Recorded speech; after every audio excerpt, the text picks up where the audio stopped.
ইরানের বিরুদ্ধে হামলার মাত্রা বাড়ানোর অভিযোগ করেছে উপসাগরীয় দেশগুলো।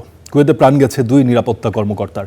এমন অবস্থায় আবারও উচ্চ সতর্কতা জারি করে বাসিন্দাদের ঘরে থাকতে বলেছে কাতার। দেশটি বলছে বিরামহীন আক্রমণে ইরানের দীর্ঘদিনের বন্ধুত্বপূর্ণ সম্পর্ক নষ্ট হচ্ছে। দ্রুত সব পক্ষকে আলোচনায় বসার আহ্বান জানিয়েছে মধ্যপ্রাচ্যের দেশগুলো। এছাড়া বাহরাইন ও ইরাকে একজন করে নিহত হয়েছেন।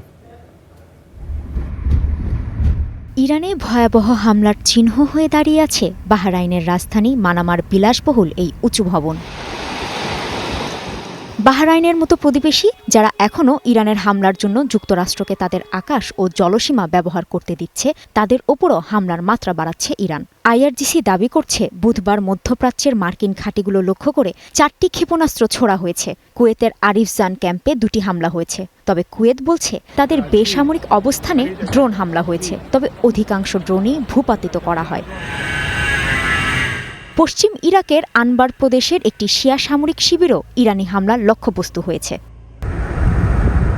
কাতার, সংযুক্ত আরব আমিরাত এবং সৌদি আরবেও ক্ষেপণাস্ত্র ও ড্রোন হামলা চালিয়েছে ইরান। তবে আকাশেই সেসব প্রতিহত করার কথা জানিয়েছে দেশগুলো। ভূপাতিত ড্রোনগুলোর ধ্বংসাবশেষ বেসামরিক স্থাপনায় ভূপাতিত হওয়ায় সাধারণ মানুষ ক্ষতিগ্রস্ত হচ্ছে।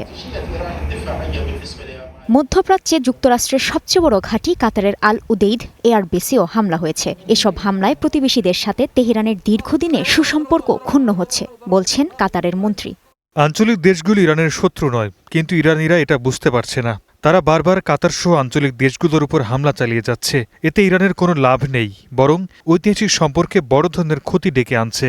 তবে ইরানের জবাব স্পষ্ট, প্রতিবেশী নয় বরং তাদের বুকে ঠাঁই দেয়া মার্কিন স্বার্থের ওপরই হামলা করছে ইরান। সব পক্ষকে দ্রুতই আলোচনার টেবিলে আসার আহ্বান জানিয়েছে কাতার।